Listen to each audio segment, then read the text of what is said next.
Hi, it's John Taffer from Bar Rescue. Did you know the second building in America was a tavern? When I built my new restaurant franchise concept, Taffer's Tavern, I thought back to the roots of what makes a tavern, timeless character, all while delivering an unbelievably delicious food and beverage experience. That paired with my 40-plus years in the industry provides a clear roadmap to success. Do you have what it takes to be a Taffer's Tavern franchisee? If so, I'd love to hear from you. Visit franchise.tafferstavern.com. Holidays are here, and so is fashionable fitness. Gift yourself a Samsung Galaxy Z Flip 3 5G, a phone that folds in half to literally stand on its own. Pair it with the Galaxy Watch 4 for ultimate wellness and wow factor. Check health stats, flex personal records. Over 90 activities can be tracked, like biking, swimming, golfing, and more. Invest in yourself with tech made to crush goals. Holidays open up with Galaxy. Shop it all at Samsung.com. 5G connection and availability may vary. Check with carrier. Products sold separately.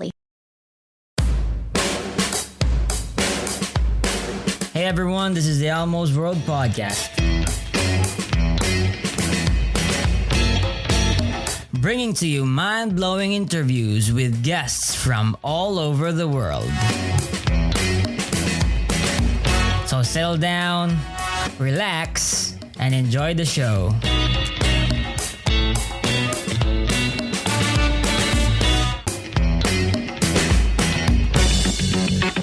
Oh yeah, by the way, if you like the podcast, please support Almo's World Podcast on Patreon. Your support is what helps the podcast improve more and more. Welcome to Almo's World Podcast. I am Elmo and I'm with my awesome friend here, Sean Byrne. Hey man, can you introduce yourself? Hi, I'm Sean Byrne. Nice to meet you all. All right, and Sean, so I'm looking forward to our conversation here, and we talked a bit about earlier before the podcast. We started the interview about, and that we would cover panpsychism, consciousness, and morals and ethics. Can you tell me, in a nutshell, how did you get to where you are right now in terms of your philosophical journey from when you were a child to today? I grew up kind of in a little bit of ghetto area back in the 60s in Grand Rapids. I live in Greenville, Michigan now in the United States. And so there was a lot going on in the era in which I grew up. A lot of people were doing psychedelic drugs, and there was a lot of cultural changes and a lot of violence and things like that. I remember my dad actually being shot at during the riots in 1967. So it was a very turbulent time. And I think as I grew up, my family was a Christian family. We were Irish Catholics. And as I progressed through things, I began to see things a little differently than most people I knew. I looked at religion. At first, I seen it was totally sensible. I was able to see that intelligent design made a lot of sense. Mm-hmm. And if you look at the way genetics are, it's like a data stream that designed us. And you could see that it must take a designer to do such a thing, to create such a thing. But as I got a little older, I started finding flaws in that theory. I was able to see that a lot of the people, when I looked at them that were following this philosophy of Christianity through the Bible and such things, were going down a path that seemed to leave them bitter and full of hatred. Most of the Christians that I ran into and religious people seemed to have a problem, and I couldn't quite identify where this was coming from, but I could see it very clearly that a lot of these people were unhappy, and it was like they were, we're special and you're not.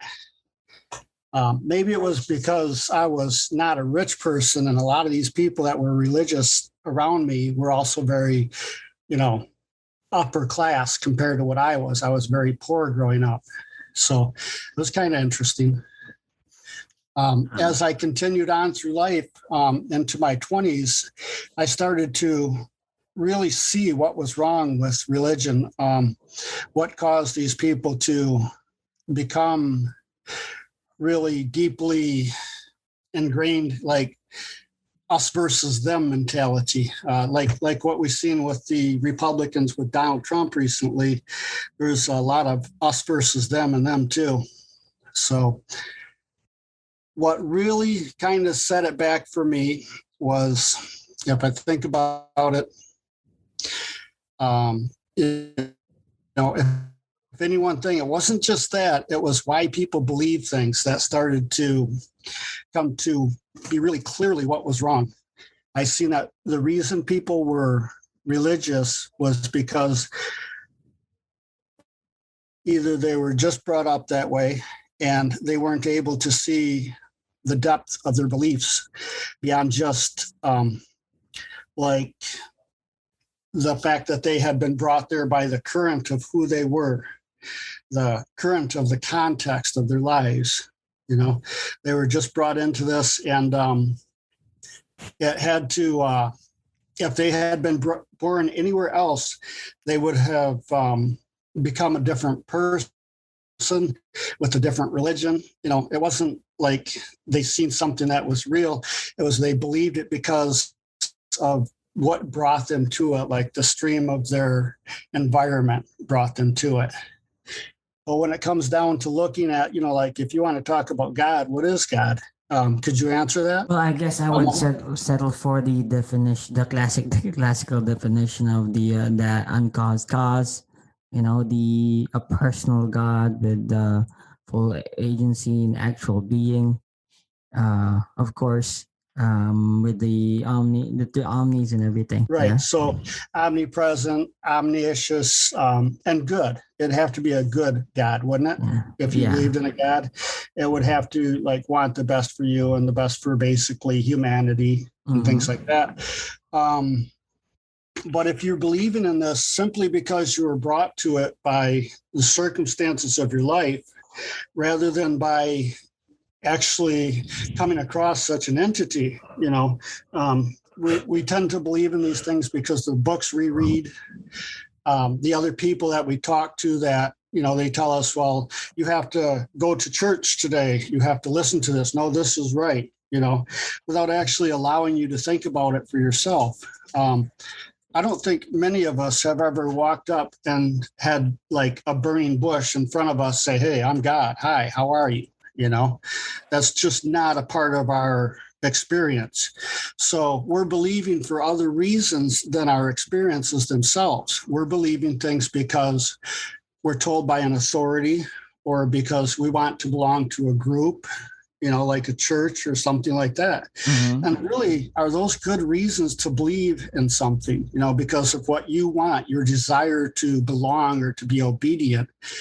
And when you believe things because of these reasons, what does that do to you? What does that do to your belief system? Next thing you know, you're believing things because, all these people say that Black people are terrible and Jewish people are terrible, but I'm belonging to this group, so I better be more a part of that and believe what they believe. It kind of winds up being a very corrupting influence on you. And a lot of why you believe things is how your morals are formed. Before we get into that, I guess I should tell you what I think morals are. Would that be okay? Yeah, no problem, man. Go for it. Okay. So when a person is born, they're born with basically totally helpless. They have no ability to do anything for themselves at all, except for basically just breathe. Hell, you even get spanked and then you can breathe. So as you mature a little bit, you get a little older, you get other people around you. Your parents take care of you almost 100% at first. But as you get a little older, you start to share with other children. You start to talk with people and relate to them. And there's a dependency thing where you become slightly more independent over time. Morals are a part of that system right there. As you mature, you begin to balance your interests with other people. And morals are basically a balance of interests, but they're a balance of interests within a social system. And it turns out as you get older that it's more like a social immunity system because it keeps society healthy if you're moral, because you can work with other people better. So I view morals as a social immune system, basically, and ethics as well. So as you develop your maturity, to like the farthest ends of it, you become responsible for your society, you become responsible for the people around you. And that's pretty much the heights of morality, when you are able to take responsibility and you care about other people. You have love for your society or love for other people, and they begin to mean more to you, like your children mean more to you than your own very life. And not because your life's not valuable, but just because you see higher principles, So these are like where morality comes from and what it is as it changes and grows through maturity. So if you're developing your belief systems at a young age, and you're taught at that young age while you're still very influenceable, and a lot of it's dependent on what other people put into you, that, excuse me, that influence can corrupt you. If you're taught to not balance interests in quite the right way, you're doing it because you want to belong to a group. Those are not really good reasons for doing that, and it kind of corrupts your moral system itself.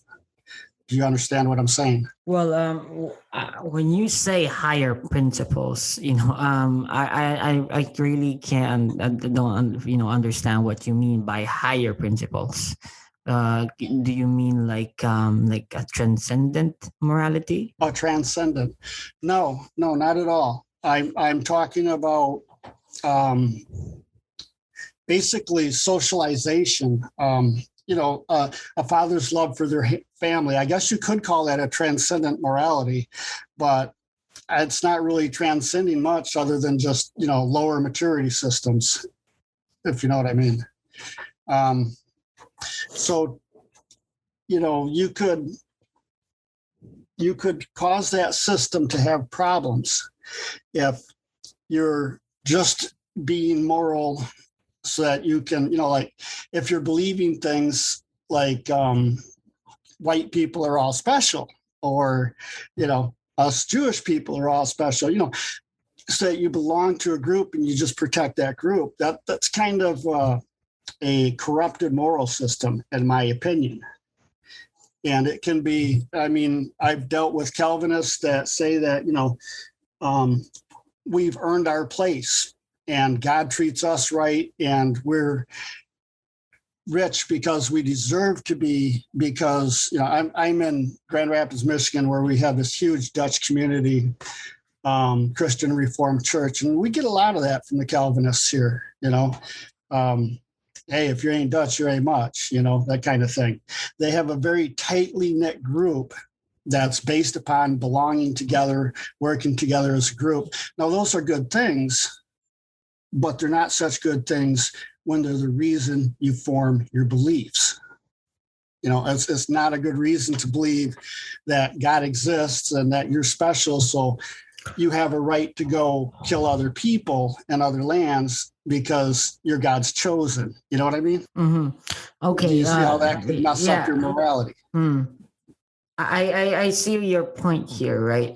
For example, if people's moral system are ingrained in some sort of narcissism, right, of beings of supremacy, because Yes. of being this divinely chosen, and if it does bring about negative effects to other people, is actually is opposite of what Christianity should be. And I would say that is detrimental. But when you say, you mentioned that these seem to be corrupted moral systems. So when you say Yes. corrupted, then you are able to identify a corrupted moral system from one that isn't. So what would be your standard for a good moral system? As I was pointing out, to me, it's like an immune system. It works exactly. Your morals are like an immune system. And on a social level, your ethics are like an immune system. An immune system? What do you mean by that? Okay, your body has an immune system, and when you've got it's been taken over by a virus, basically. I hate to call religion a virus, but that's pretty much what it looks like to me, is when a person's moral immune system is taken over by a virus, such as in a religion, and it forces the system to use the wrong things to control it. You know what I mean? In other words, how do you know what's the right thing? In your moral framework? In my moral framework, there's scientific principles such as your experience. If you can experience the same thing over again and again, like you can take a tape measure and you can measure it, that's the same thing. It's quantifiable. Yeah, but qualia isn't quantifiable. Qualia is not quantifiable? It's not.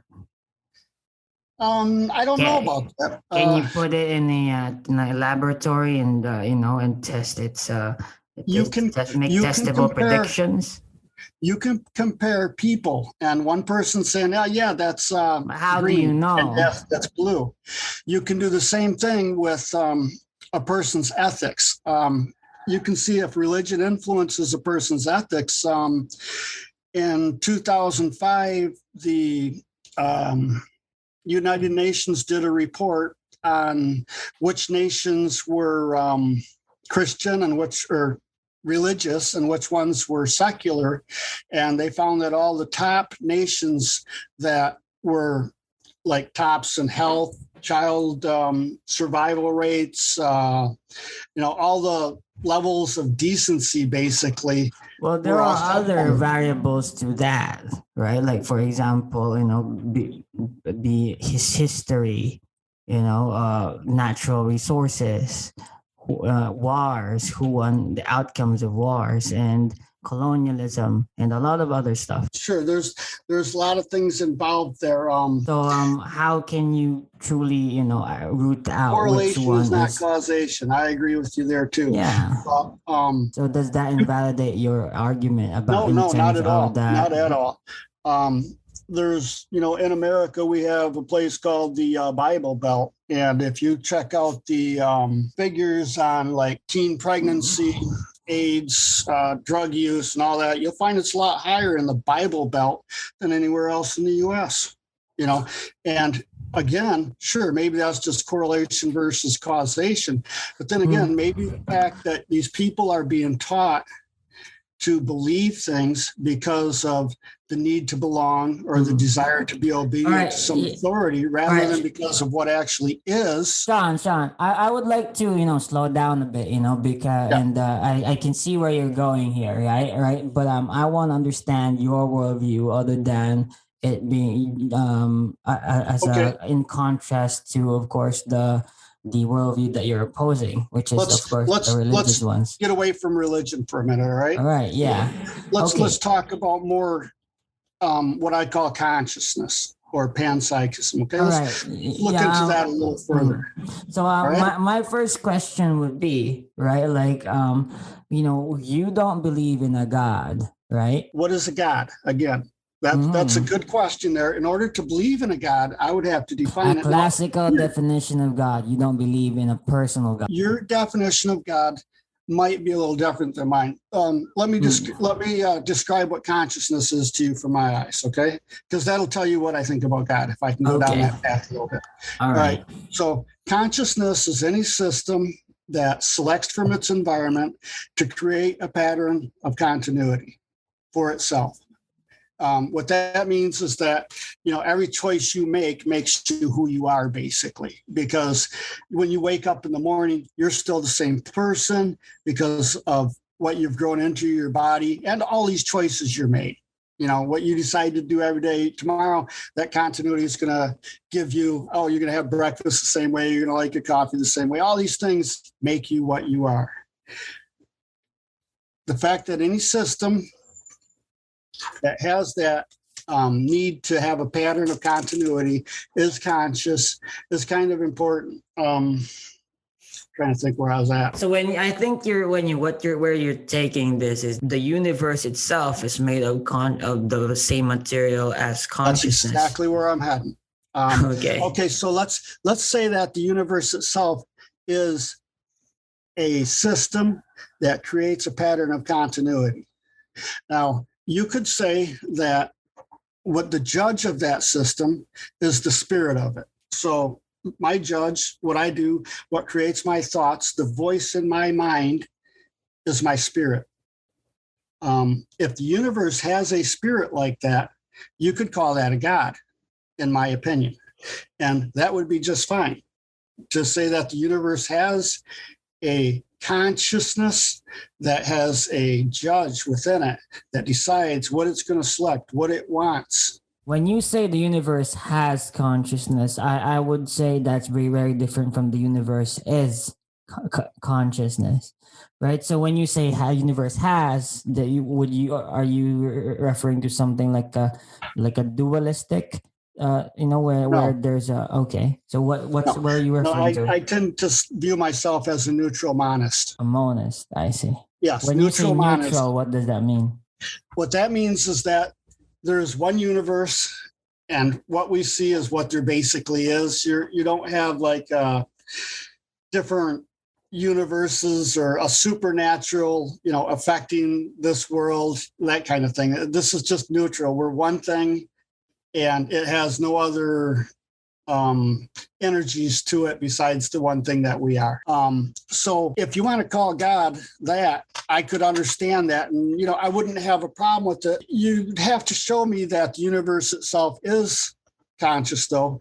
And I don't know if I've got that kind of reach to see that, to prove it. I know that consciousness exists, and I do believe that consciousness does exist within everything, because I've gone through experiences myself that have brought me to very deep depths of seeing things like that. I don't think everybody experiences that. So that kind of puts me a little farther out than some people, but yeah, that's just who I am. Let me go a little further on that one. Let's start with a simple thing like a spider. Is a spider intelligent and conscious? How intelligent and conscious are they? How do we measure that? There's different ways of doing it. I was reading a book by Michio Kaku, and he put 5 different levels on it, saying that consciousness depends on how many layers basically of consciousness you have. For instance, your brain has trillions of synapses, and all these synapses work on different levels, creating what they call hidden Markov models, which are hundreds of thousands of these neurons working together for one type of pattern. And then all these different types of patterns form larger groups, and all those for larger groups. And there's different levels of that. Now, they say we can measure consciousness by its depth of how many levels it has. That's a pretty interesting way to do it. But if you look at the human body itself, you'll find that nowadays they're talking about the vagus nerve as being a system of intelligence within your body that's actually almost as powerful, some people say more powerful, than the brain neurons are in creating who you are, your system as a self. And again, I say that the self in your system is your voice that allows you to act as a individuality, the oneness. ego? I don't like the ego term. I find it loses too much, because then you want to talk about superego and the id, and or the death of the ego. And to me, these concepts are all something that somebody came up with. They're just outside of my scope of what I see as real.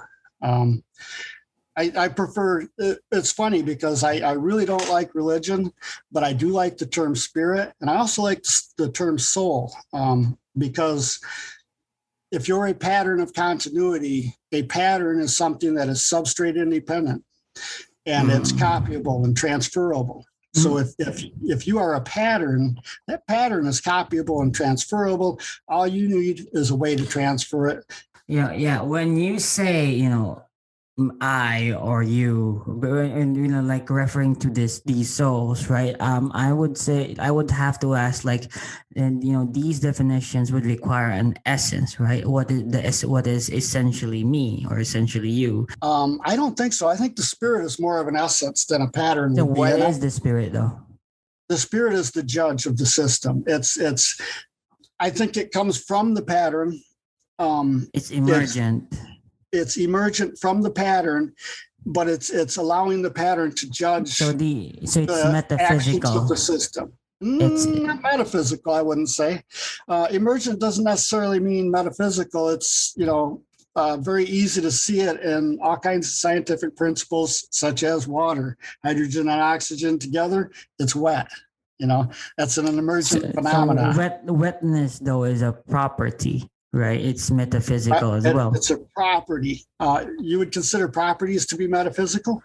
Well, the idea of something being wet is in fact, it just qualia again in our minds, right? Yeah, it's a way of experiencing. Yeah, qualia. Yeah. Some of those concepts, I don't know, if it's metaphysical or not. We're getting into, just how we say it, semantics. So it seems to me, we have to differentiate first, like the phenomenal world and then the noumenal world. You are familiar with this one? Yes, I am. Yes. So noumenal is like the soul, basically, as well, or the spirit. So, and they're different things. Definitely. Mm-hmm. So by definition, though, I haven't read about this much, but the noumenal world is the world, like the object itself, right? The thing in itself, which is the ontological world. But when you say the phenomenal world, that's how our consciousness interprets it, and that's sort of the sense, how the stimuli, between the map and the territory. Yeah, that's what it is. Yeah. I'm not so sure. Those two get confused quite a bit, by just about everybody. It's hard to say sometimes which is the map and which is the territory when you're on that scale of thinking. So just to recap, right? Like, so you believe that the universe is consciousness, right? And then you would call the essence of human beings? I would state it differently. I would state that there is consciousness throughout the universe at every level. And that consciousness, I don't care if it's like at a microscopic level, you'll find consciousness there. I'll give you an example of that a little later. mTOR, the thing mTOR acts in ways that you just have to say it's conscious because of the ability of it to make choices and do a million different things differently depending on circumstances and make selections in a process, just like we were talking about, to create patterns. It does all that. And that's at a microscopic level. And I think the farther you go down, you'll still see the same things happening over and over, that you have conscious entities. It takes a lot of ingredients to fix or build a car, like cooking, but without the frozen dinner easy way out. eBay Motors has 122 million parts. It's always the right fitment, so you can follow any recipe to a T. Whether it's a vintage Italian coupe that's classic like Grandma's meatballs, or a German luxury car that's as complicated as Oma's rouladen, to cook up something great in the garage, use the eBay Motors app or visit ebaymotors.com. Let's ride. Holidays are here, and so is fashionable fitness. Gift yourself a Samsung Galaxy Z Flip 3 5G, a phone that folds in half to literally stand on its own. Pair it with the Galaxy Watch 4 for ultimate wellness and wow factor. Check health stats, flex personal records. Over 90 activities can be tracked, like biking, swimming, golfing, and more. Invest in yourself with tech made to crush goals. Holidays open up with Galaxy. Shop it all at Samsung.com. 5G connection and availability may vary. Check with carrier. Products sold separately. Acting upon the environment in that way, and that they're, although they're living completely different lives than we are, they are living, to me, that's how I see it. Mm-hmm. So saying the universe is consciousness, you could put it that way. Do the microorganisms have consciousness? Yes, many of them do. Maybe all of them. I'm not sure. I've got some links to give you that will kind of follow that idea up quite well so that it's understandable. mTOR is one of the examples I got from John Leaf, MD, on his Do website. non-living things have consciousness? What's that? Do non-living things have consciousness, like a rock? There's geodes that actually alter their environment so that lightning's more likely to strike it. That way they grow more geodes out of the soil. Have you ever heard of that one? No. That's kind of the same definition. You can call it mechanistic because it's rocks doing it. But to me, that seems to be, saying anything that's not human can't be conscious or not like us. You know what I mean? But it's doing the same thing. It is a system creating a pattern of continuity for itself by selecting different things from its environment. I can actually give you links on that too, to tell you the truth. Okay.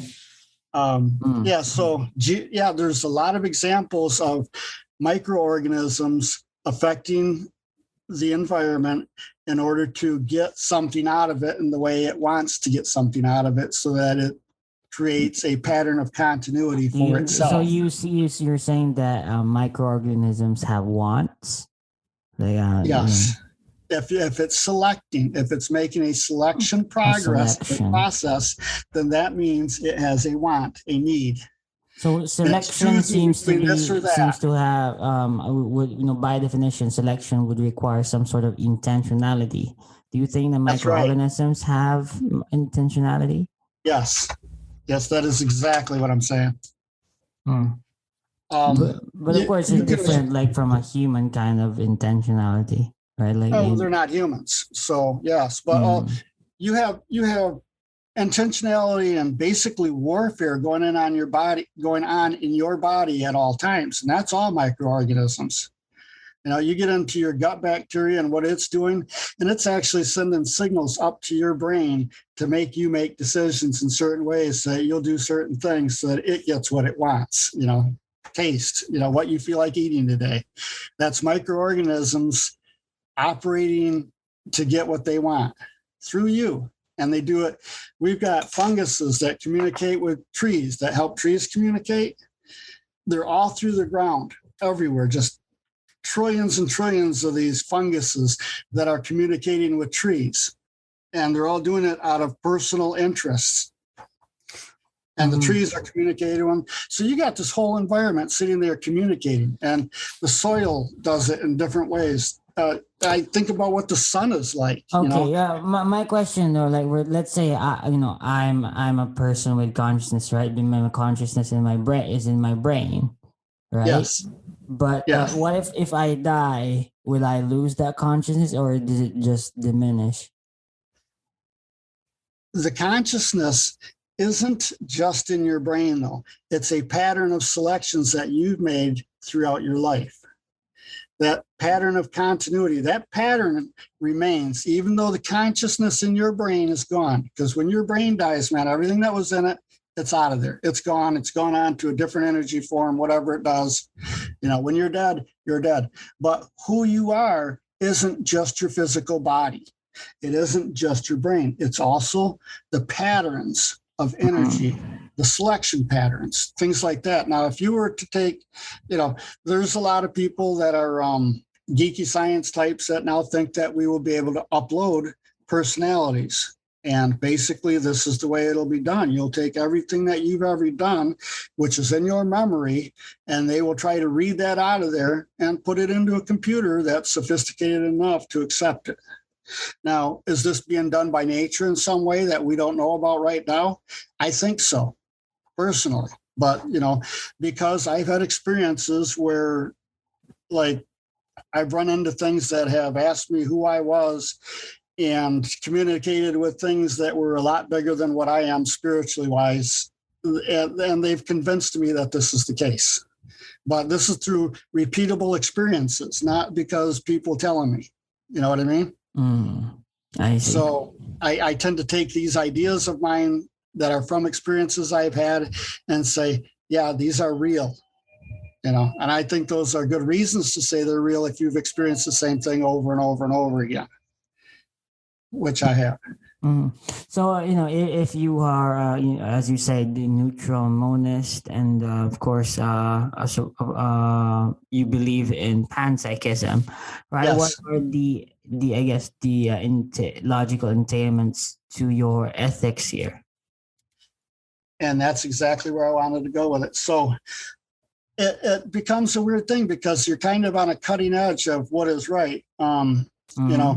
I ask myself, is eating meat okay? Is tearing down our forests okay? We do a lot of things in our lives, and we wonder, how are we so ignorant of our environment that we don't even know what's right and what's wrong? It's about significance. Significance is a very interesting thing that I'm just starting to really get interested in. I'm going to study really hard pretty quick here. Insignificance. Are the trees around us insignificant, or are they valuable enough for us to start trying to communicate with? What should we be trying to communicate with? Should we be trying to talk to spiders and wasps and things like that? I do. I don't know many people that actually try to communicate with these things. I've had a lot of success with it. I could tell you stories that are just crazy. One time I was out in my backyard listening to some music, drinking a beer, and a bunch of bees came over and started drinking wine with me. It was wine, not beer. And it was like being at a bar watching all these crazy things. They were having fights. They were dancing. They were flying and crashing. It was really interesting to watch. They were so much like people. You got to ask yourself, is every insignificant thing to us also conscious with a life like yours? And how deep does it go? Should something just because we are us be significant to us? Or what about things that are farther away, but to themselves, they are just as important as you are? Do you understand what I'm saying? Mm. Significance is an important thing. So when you're talking about morals, you're looking at a system where you're balancing interests. And when you start to say, wow, these other things may have more significance than But I gave Sean, them. right? I think Yes. you're presupposing significance here to be already there. It could be the case that nihilists could be right, and there would actually be no such thing as Right. as significance. So, So to me, what is significance to me is that which is closest to me. And that's the way, that's right, which is most like me. My children are closest to me. They're a lot like me. I have a lot in common with them, more than with anybody else in the world, my wife, my mom, my dad, my family, they're very close, very significant to me. The farther things get away from you, the less significance they have to you. And that has a lot to do with your morality. When you're balancing interests, the things that are closest to you, like your family, have the most similar interests to yours. As things get farther away from you, the interests are less. A monkey's not as important to me as my children, for sure, So you go down to ants and things, we walk down the street, we don't even think twice. We step on a million things every moment, basically. They're insignificant. They have no significance to us. So you start to see these balances when you're looking at it that way. So, are you, I guess, like concluding this with as one of the solutions to your, making these little guys, the ones that we would ignore daily, to have significance, and we would give them significance by being vegan and being more eco-friendly? Or what's the direction you're going here? So respect, what is respect when it comes to an ant? How respectful do you have to be? I think you have to have a general respect for all life, but you also have a balance. You have your own interests. You got to live your life. So you do. But to be aware of the fact that there's consciousness out there, I think raises the level of significance these things have to you and makes it easier for you to understand that the world is important itself, that we live in, that we have to balance our own interests with that of the planet. It becomes more important to you when you see the smaller aspects as individuals. The significance rises a little bit. And I think that's a really necessary and important thing for our future. I think it's going to be necessary if we manage to get into outer space to be able to look at aliens and say, you're not just something I should enslave and take everything away from, like we've done for so long to so many places. Okay. And so you are, this is the basis of your moral system then, like respect, right? Respect and balance. Yes. So but when you say balance, what do you mean by that?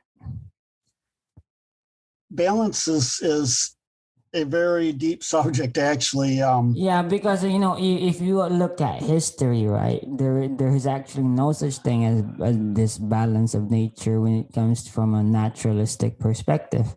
No, everything eats everything else. Exactly. So so it's survival of the fittest. So this balance that you're referring to, it's an illusion. No, it's an emergent property. An emergent property. What do you mean by that?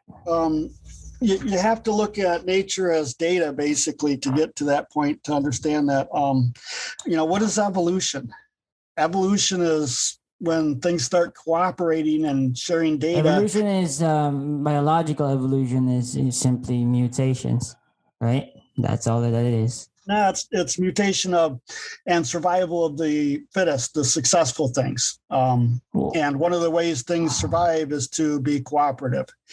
And cooperation is not necessarily cooperation. Like microorganisms don't cooperate. They just they just randomly and yet you're made out of them. Your heart is made out of microorganisms. Your stomach is made out of microorganisms. They all work together. They all evolved over time to be what they are within all kinds of different systems. I'd say there's some balance there, and that there's some cooperation as well at that level. Even there's cooperation like that at many levels, and it takes give and take, trade. There's trade-off of needs between them.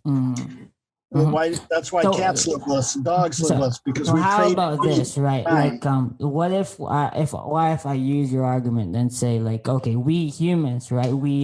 We cooperated and evolved to be this way. So our nature to be abusive, to take advantage of other creatures. Like microorganisms are viruses. They devour other cells and everything, right? So that's balance. They evolved to be that way.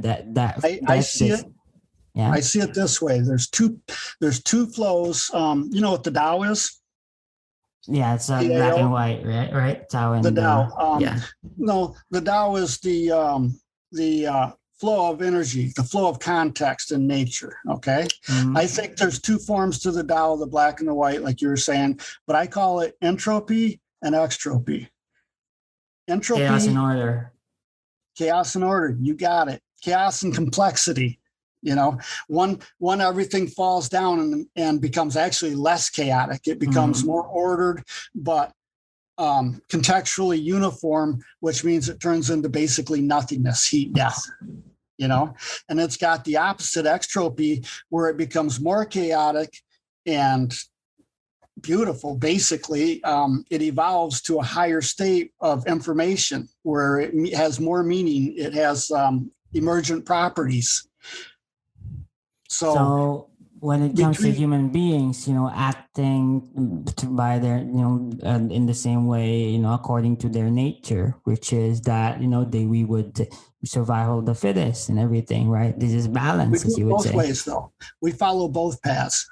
And some of us, tend to follow more toward the rats in the barrel path, where they try to just outbeat everybody else, and they all die in the barrel because none of them cooperate enough. Well, from your worldview, there's nothing wrong with that. They're just following the evolution, the balance that's within them, right? No, that's not true. I see that as being out of balance. I see my point of view is that extropy is better, to live the more chaotic life, to have complexity of information and cooperation that leads to higher levels, emergent conditions, that kind of thing.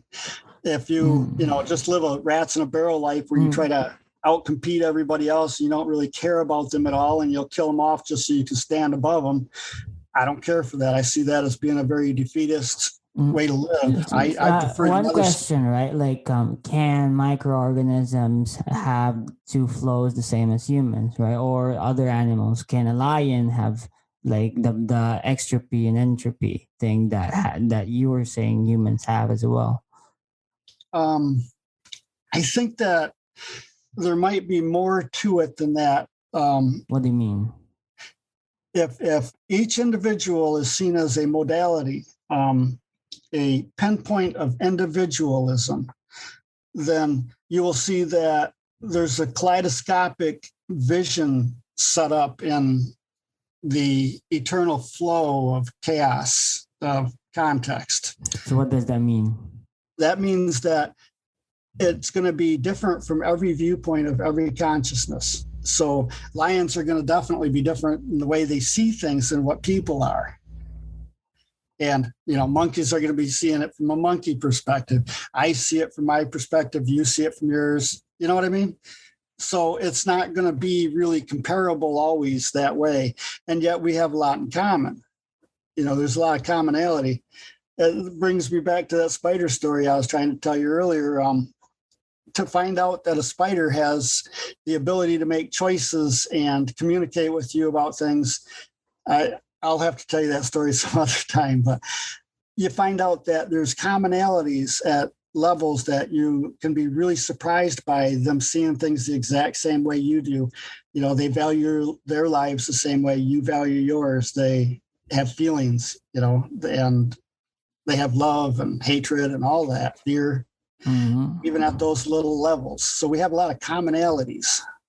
Do you think the animals have like let's say envy?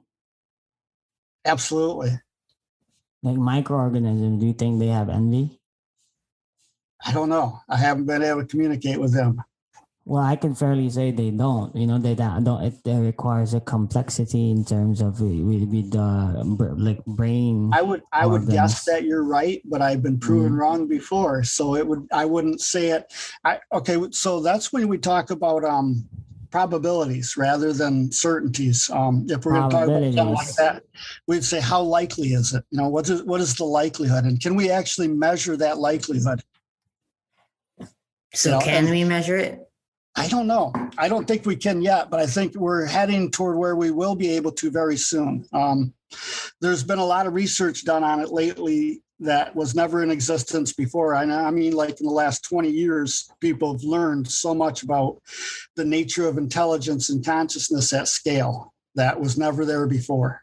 So I think we're heading to where we're going to understand quite a bit more about that very soon. We're not there yet, though, but we're getting there. So I'd put the probability of them having that probably higher than most people would. And I would say we're really likely to find out within the next 20 years anyway. And then going back to your point, right? Like I asked you, you said that humans are able to choose between extropy and entropy, right? Yes. And you would go for extropy. And I ask you, like, do animals or maybe even non-living things have the same choice as humans? And you say that we have different perspectives, so it would appear differently from a monkey's perspective or lions or. I was surprised to find out the other day that crows have murder trials. They have trials where they kill off the person or the other crow if they don't like what it did. Like, for instance, if it stole food from a younger one, they will actually kill the other crow for that. Did you know that? So maybe things like that happen at lower levels as well. We don't know it. We haven't never tested germs to see if like these bunch of germs over here get tired of the behavior of that one and take it out. Crows actually do it. I think lions do that too. So it's possible. Mm-hmm. Okay, so in terms of this, that your point being with about crows having murder trials is that they also have accountabilities in their own systems. Yes, yes, they do. Interesting. It's, Okay, yeah, that's it's a a really fascinating subject. If you start looking into animal intelligence, you find out a lot of things. It takes a bit of research and time, but mm, there's mm. some really interesting, deep things to find. So I would ask you though, like, what would be the action for for, let's say you saying like extropy is better for in the that would be that would apply for human civilization as Yeah, well, right? So what would continuous extropy in human progress look like? I think that we are heading toward the ability to create new universes New universes. Wow. through simulations. Um, they say, Simulations. yeah, they say that if you have a computer the size of Jupiter, you could literally recreate the universe in the form of data that would be untellable from the one we have. So I think we're kind of heading in that direction where, me or you might be able to walk through this screen someday into another universe that is no way you can tell it from this one. Yeah. That's kind of where it's heading. And that would make sense that extropy is bringing us that type of complexity so that it can create new universes. Maybe, there's your creator right there. Is that God? Maybe, who knows? That's another place where I could say, yeah, that kind of fits that definition. There's places like that, but I don't really ever see them as being this guy that, like flooded the world and put this old guy on a boat. You know what I mean? Quite a bit different looking, those two different gods. Mm-hmm. I see. And so this is all pretty interesting. So I would also guess want to direct this to the first topic that we talked about, which is I guess in contrast to religion, and you said that it's sort of like a virus in the system that we have. Like, how can you go back to those points? Sure. I think that if you're a religious person, you're more likely to wind up in prison for doing things that are, like quite immoral and unethical. I mean, other people do it out of ignorance, but I think that, societies that are affected by religion, they tend to be, ran by people that actually don't care about other people as much as they do about their own group of people that they think are special, So that's pretty much where you go with that. I think religion corrupts people. It's totally because they're taught to believe things for the wrong reasons, not because they can measure this or that, or because they've experienced it over and over, not because it makes sense logically where they can actually prove that this happens over and over. There's reasons to believe things. Believing in, things for the wrong reasons tends to make a person go off track, and it disturbs that balance of interests with others.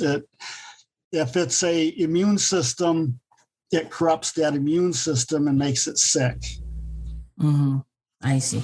And but Sean, this is all really interesting. I wish I could have more time with you. But one last question, bro, because so Sure. we can wrap this up. And I guess that would be you being someone who believes all these things, right? And seeing that that religion is a problem from your perspective as well, but you also have developed your own moral and ethical framework that is based on viewing the universe as one big system as well, that you could actually define as God even, right? And so how would you being an individual that you are, I guess, move forward with all of this in mind?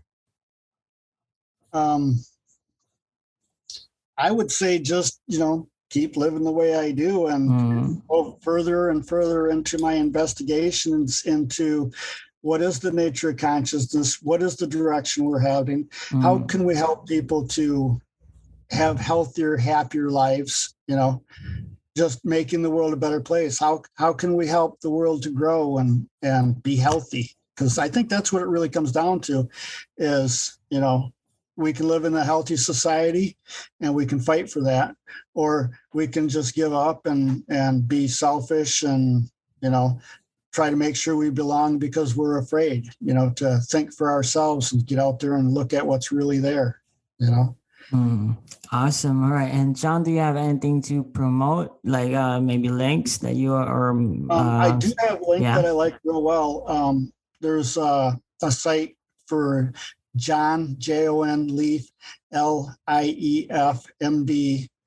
It's a blog, and he talks about a lot of this panpsychism stuff that I've been talking about, and consciousness and intelligence on those scales. That'd be the main one. I'd leave you with that. Awesome. All right then. Well, Sean, thank you so much for being on the podcast, and this has been very interesting. And I'm actually planning on a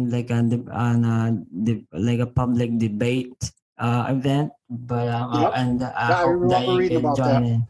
Yeah, but I'm still in the brink, of just being conceptualized. But thank you so much, Sean. And you're welcome. Hope you have a great day, bro. So that's the end of it. Thanks for tuning in, guys. This is your host, Elmo Ador Jr. And thank you for listening in. And please subscribe. Please follow us on Facebook. Please follow this. Please. Thanks.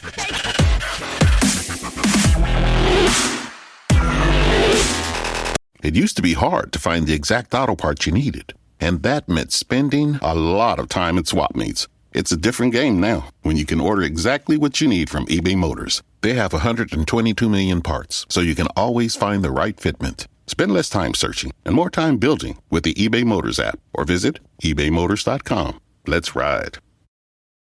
Holidays are here, and so is fashionable fitness. Gift yourself a Samsung Galaxy Z Flip 3 5G, a phone that folds in half to literally stand on its own. Pair it with the Galaxy Watch 4 for ultimate wellness and wow factor. Check health stats, flex personal records. Over 90 activities can be tracked, like biking, swimming, golfing, and more. Invest in yourself with tech made to crush goals. Holidays open up with Galaxy. Shop it all at Samsung.com. 5G connection and availability may vary. Check with carrier. Products sold separately.